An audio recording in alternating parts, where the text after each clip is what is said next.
গণিত বই বের করো। কি ব্যাপার? আমি তোমার কি বললাম? তোমার আমার কথা কানে যায় না? কি খুলবো?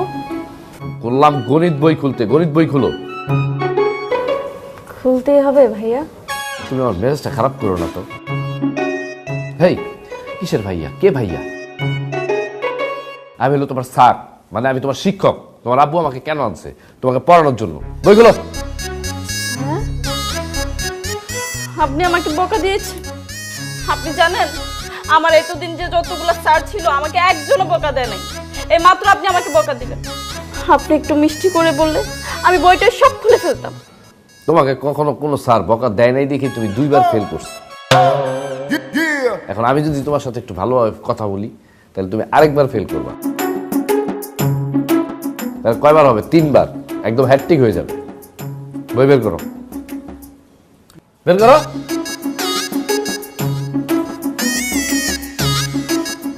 স্যার, সবসময় বকা দিয়ে সমাধান হয় না। মাঝে মধ্যে আদরও করতে হয়।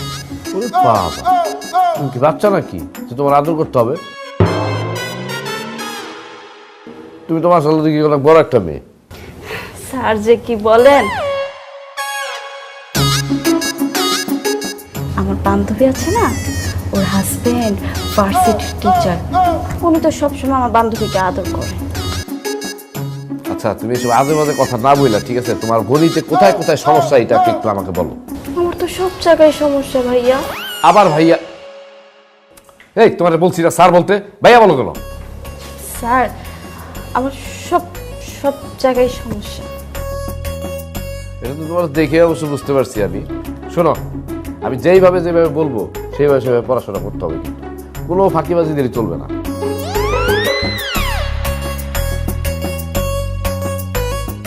আর এই অঙ্কগুলা, ঠিক আছে, করতে হলে তোমার কি করতে হবে জানো? এই সূত্রগুলো মুখস্থ করতে হবে। এই সূত্রগুলো মুখস্থ করো। কি হলো? মুখস্থ করো।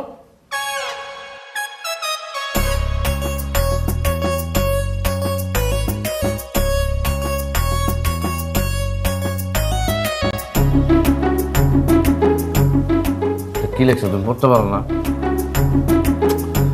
তো মহাবিপদে বলছি। বাংলায় পড়তে পারো না, অঙ্ক কি করবো?